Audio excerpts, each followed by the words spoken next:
Last episode में हमने देखा था कि वो गैंग बुवेन के साथ में बुझते सूरज की तलाश में आया, जहां पर उसका सामना एक बीस्ट से होता है जो कि बहुत ही ज़्यादा पावरफुल था। वो गैंग पर हमला करता है, लेकिन वो गैंग भी कहाँ कम था। वो भी गोंग जोंग की पावर का यूज़ कर उसके अटैक को डॉज कर देता है। उसकी पावर को देख करके बीस्ट दुम दबा करके वहाँ से भागने लगा, लेकिन वो गैंग उसे एक पंच मार करके रोक देता है। तो दोस्तों, देखेंगे आज के एक्सप्रेशन में किसकी होगी हार, किसकी होगी जीत। तो चलिए स्टार्ट करते हैं। दाई वो गैंग से बोला कि जब हम केप प्रिजन में मिले तो तुम पहले इतने ताकतवर नहीं थे जितने की आज लग रहे हो। साथ ही उस बीस्ट को भी वापस बंदी बना लिया गया और बताता है, हजारों साल पहले जब मेरा इस बीस्ट से सामना हुआ था तो मुझे इसे हराने के लिए अपनी ढेर सारी डिवाइन पावर का यूज करना पड़ा, पर तुमने सिंगल अटैक से उसे हरा दिया। और पूछता है कि आखिर तुम उस सूरज की तलाश क्यों कर रहे हो। वो गैंग ने कहा वो बस किसी की जान बचाना चाहता है। दाई उसे पूछता है, क्या तुम हानबा को बचाना चाहते हो। वो गैंग ने कहा हाँ, और उसे पूछा कि आखिर तुम कौन हो। दाई अपना नाम बताते हुए बोला, तीनों लोगों में जिसके पास भी तीर और धनुष है वो सभी मुझे रेस्पेक्ट देते हैं, और जिस बुझते सूरज की तुमको तलाश है वो इसी घाटी में है और अपने साथ चलने का बोला। दाई उसे बताता है कि वो गॉड है। मेरा जन्म ड्रैगन कबीले में एज अ हंटर हुआ था, जहाँ मुझे हंटिंग का चार्ज भी मिला था हजारों साल पहले। जब डीमन और मॉन्स्टर ने तीनों लोकों में तबाही मचाई, मानव सभ्यता लगभग खत्म होने को थी, तब मैंने आगे आकर के लाल धनुष और सफेद तीर के साथ में उन सभी डीमन मॉन्स्टर को मार डाला। 90,000 साल पहले मैं अपने जीवन के सच्चे प्यार से मिला। उसका नाम चांग हेब था। हम दोनों एक दूसरे से सच्चा प्यार करते थे, लेकिन 10,000 साल बाद में ड्रैगन और 5 ट्राइब के बीच वापस से युद्ध छिड़ गया। चांग हे के साथ में हमेशा हमेशा के लिए मैं रहना चाहता था, जो कि अमृत से ही पॉसिबल था। तब मैंने ड्रैगन क्लैड को मदद करने के बदले उनसे अमृत मांगा और मेरी मदद से ड्रैगन युद्ध जीत गया। शर्त के मुताबिक मुझे ड्रैगन क्लैन ने अमृत दिया। वो गैंग ने पूछा, फिर तुम सागर की उस जेल में क्यों कैद थे। दाई बताता है, जब हमें अमृत मिला तो मैं चांग हे के साथ एकांत में पहाड़ों के बीच सबसे दूर रहने के लिए चला गया। अब मेरा किसी से कोई भी लेना देना नहीं था। हम दोनों एक दूसरे के साथ में खुश थे, पर एक दिन गॉड शेन यन वहां आ गया और मुझे 5 ट्राइब के बचे हुए लोगों को खत्म करने का कहा, और जब मैंने मना किया तो उसने चांग हे को बंदी बना लिया।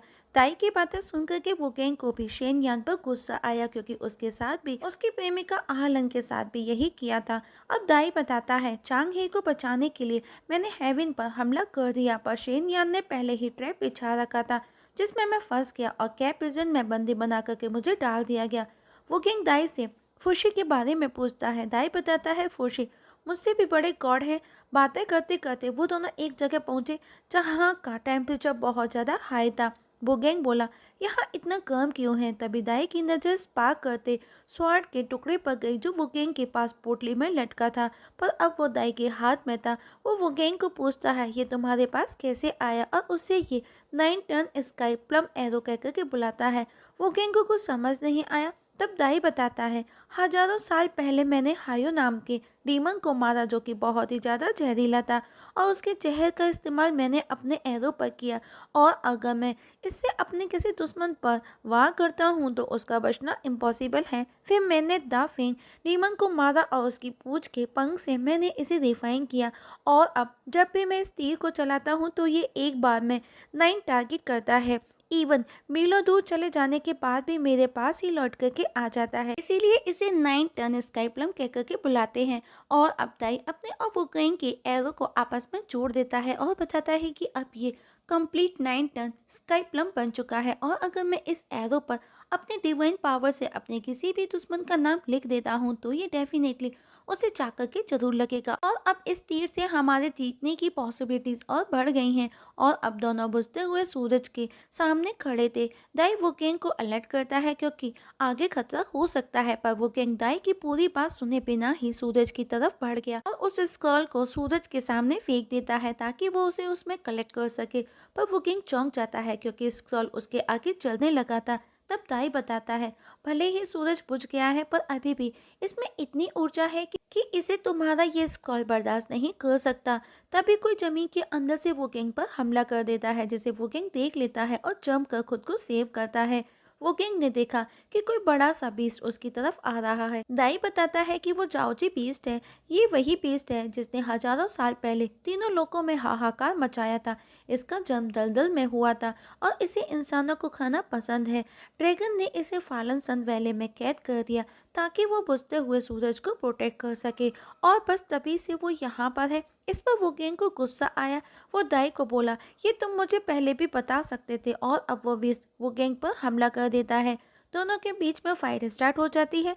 लगभग दोनों ही एक दूसरे को बराबरी की टक्कर दे रहे थे। वो गैंग नोटिस करता है कि उसके किसी भी वार का उस बीस्ट पर कोई असर नहीं हो रहा था, और जैसे ही बीस्ट वो गैंग पर हमला करता है, वो गैंग अपने आसपास प्रोटेक्शन शील्ड एक्टिवेट कर लेता है, और हम देखते हैं कि वो गैंग के अंदर का नथिंगनेस भी वो गैंग पर हावी होने लगा था। दाई भी ये सब महसूस कर रहा था। अब वो दाई वो गैंग को बोला, मैं तुम्हारी हेल्प करूंगा, और उस एरो से बीस्ट पर हमला कर देता है। एरो उस बीस्ट को मार गिराता है, पर सडनली वो एरो वो गैंग की तरफ आने लगा, पर वो गैंग खुद को सेव कर लेता है, और उस दौरान उसकी नज़र उस एरो पर लिखे नाम पर गई। तो वो उसे देख करके चौंक जाता है, क्योंकि वो नाम खुद वो गैंग का ही था, और अब वो एरो वो गैंग के पीछे पड़ गया। ये देख करके दाई भी सोचने लगा, क्योंकि उसने सोचा भी नहीं था कि वो इतना अलर्ट होगा। और अब वो गैंग को बोला, तुम चाहे कितनी भी कोशिश कर लो, इस एरो से बचना मुश्किल है।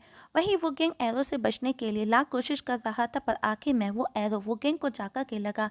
अब वो गैंग घायल हो गया था। तो वो दाई को पूछता है, क्या तुमको शैन यान ने मुझे मारने को कहा? दाई बोला, मैं तुम्हें सिर्फ इसलिए नहीं मारना चाहती क्योंकि शैन यान ने मुझे ऐसा करने का कहा, बल्कि इसलिए कि इंसान होने के बावजूद भी तुम्हारे पास में डिवाइन पावर है, और तो और तुम नथिंगनेस के लिए परफेक्ट मेजबान हो। वो गैंग को भी समझ आ गया कि इसीलिए नथिंगनेस इजीली मेरे अंदर एब्जॉर्ब हो गया। दाई बोला, तीनों लोगों को बचाने के लिए मुझे तुम्हारी बलि देनी ही होगी। वो गैंग बोला, अच्छी बात है, लेकिन इस सब में तुमको एक बार मुझसे भी पूछ लेना चाहिए। दाई बोला, वो अपने प्यार के लिए किसी को भी अपना दुश्मन बना सकता है, और उस पर उसी एरो से वापस हमला कर देता है। वो किंग भी अपने चारों ओर प्रोटेक्शन शील्ड एक्टिवेट कर लेता है, पर वो एरो उस शील्ड पर भी हावी हो रहा था। ये देख करके वो गैंग को दाई की बातें याद आती हैं कि अगर एक बार वो उस एरो पर अपनी दैवीय शक्ति से किसी का नाम लिख देता है, तो वो उसे जाकर के जरूर लगता है। और अब वो किंग स्माइल करते हुए प्रोटेक्शन शील्ड को हटा देता है। ये देख करके दाई बोला, क्या तुमको मरने की इतनी जल्दी है? तभी उसने देखा वो एरो वो गैंग के सामने आकर के रुक जाता है। दाई ये देख करके सरप्राइज था।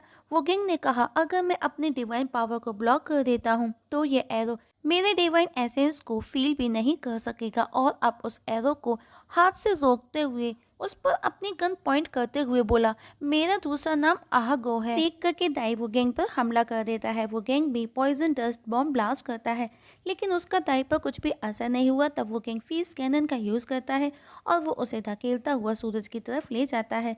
दाई ने कहा, तुम मेरा कुछ भी नहीं बिगाड़ सकते। वो गैंग बोला, मुझे पता था कि तुमको सामने से नहीं मारा जा सकता, पर शायद तुम्हारे पीछे का सूरज तुम्हें मार सकता है। पर दाई वो गैंग के इस हमले को भी डिस्ट्रॉय कर देता है। ये देख करके वो गैंग भी सरप्राइज था। इवन दाई भी उसे कहीं नजर नहीं आ रहा था। तभी वो गैंग को आवाज आई, मेरा इस एरो से तुमको शूट करने का कोई इंटेंशन नहीं था, पर मैं इससे अपने और तुम्हारे बीच के दुश्मन को खत्म करना चाहता हूँ। वो गैंग बोला, तुम्हारा वो एरो भी मेरा कुछ भी नहीं बिगाड़ सका, तो ये एरो भी कुछ भी नहीं कर सकता।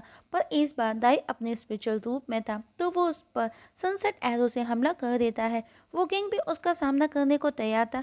वो किंग नोटिस करता है कि वो एरो कितना पावरफुल है, क्योंकि वो अपने आसपास की हर चीज़ को डिस्ट्रॉय करता जा रहा था।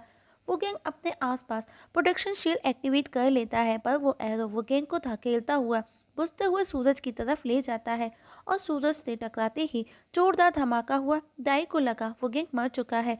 वो वुगेंग से माफ़ी मांगते हुए बोला, गुआंग हान पैलेस जाने के लिए सिर्फ यही एक रास्ता था। नेक्स्ट सीन में हम शेनयान को देखते हैं, जो अपने डिवाइन मिरर से उन दोनों को देख रहा था, पर शेनयान अभी भी कंफ्यूज था, क्योंकि वुगेंग उसे कहीं भी नजर नहीं आ रहा था। तब उसका एक बंदा बोला, बुझते सूरज की अग्नि में उसका कुछ भी नहीं बचा होगा। शेनयान उस बंदे को उस मिरर पर नजर रखने का बोल खुद शैन कुई से मिलने चला जाता है। उसके जाते ही मिरर पर हमें एक लेडी नजर आती है। वहीं दूसरी तरफ वो गैंग सूरज के अंदर अभी भी जिंदा था। तभी उसकी नज़र दाई पर गई। वो उसे फाइट करने के लिए तैयार था, पर दाई बोला, अब ये सब करने की ज़रूरत नहीं है, क्योंकि अब शेन यान हमें नहीं देख सकता। मतलब कि अब तक हमने जो भी देखा वो सब सिर्फ ड्रामा था, ताकि दाई शेन यान का भरोसा जीत सके, और ये सब दाई सिर्फ अपनी वाइफ को बचाने के लिए कर रहा था। और दाई ने वो गैंग को अपने एरो के थ्रू सब बता दिया था कि शेनयान उन दोनों पर नज़र बनाए है, और अब वो गैंग से अपनी वाइफ को बचाने के लिए उसकी हेल्प मांगता है। जिस पर वो गैंग बोला, भाई अपनी लव स्टोरी अभी स्टॉप करो, मैं तुम्हारी हेल्प जरूर करूंगा, पर पहले मुझे उस सूरज को एब्जॉर्ब करना है। दाई बोला, इसका नाम जुआनमो है, ये सूर्य जाति के 10 सूर्यों में से एक है। इसको हासिल करने के लिए पहले तुमको इसको रिफाइन करना होगा। लेकिन हम देखते हैं कि वो गैंग बिना रिफाइन किए ही सूरज को एब्जॉर्ब करने लगा। सूरज की एनर्जी वो गैंग को जलाने लगी। इवन खुद वो गैंग भी फील कर रहा था, पर फिर भी वो हार नहीं मानता। वो गैंग ने देखा उसके सामने उसी का रूप खड़ा था, जो कि नथिंगनेस था। नथिंगनेस वो गैंग को ऑफर करता है कि अगर वो अपनी सोल उसे देता है तो वो उसकी हेल्प कर सकता है। नथिंगनेस की बातें सुनते ही वो गैंग को चियो की बातें याद आई। चियो ने उससे कहा था कि वो अपनी की एनर्जी से सोल का यूज हथियार बनाने के लिए कर सकता है, और अब वो गैंग को अपने अंकल की भी बातें याद आती हैं। उनका कहना था कि अगर तुमको खुद पर विश्वास है तो तुम कुछ भी कर सकते हो, और की एनर्जी का यूज़ करना भी उसके अंकल ने ही उसे सिखाया था। अब वो किंग की पावर का यूज़ कर बुझते सूरज को अपने ग्लव में एब्जॉर्ब कर लेता है। ग्लव्स भी पहले से बदल चुका था, क्योंकि वो ग्लव अब पहले से कहीं ज़्यादा पावरफुल हो चुका था। और अब वो दाई से पूछता है कि वो हानबा को कैसे बचाए। नेक्स्ट सीन में हम दाई और वो गैंग को आपस में लड़ता देखते हैं, जो कि ड्रामा था, क्योंकि शेनयान अभी भी उन पर नजर बनाए था। दोनों लड़ते लड़ते बातें भी करते हैं। आखिर में दाई वो गैंग पर उसी एरो से हमला करता है, जो कि सिर्फ और सिर्फ शेनयान को दिखाने के लिए था, पर वो एरो वो गैंग को सिर्फ उस जगह से बाहर करने के लिए छोड़ा गया था। और इस जगह हमारी आज की एक्सप्लेनेशंस खत्म हो जाती है। तो दोस्तों देखेंगे नेक्स्ट एपिसोड में क्या होगा। क्या वो गैंग सही सलामत उस जगह से बाहर निकल सकेगा? क्या दाई शेनयान का भरोसा जीतने में सक्सेस हो पाएगा, या फिर शेनयान को उसका ड्रामा पता चल जाएगा?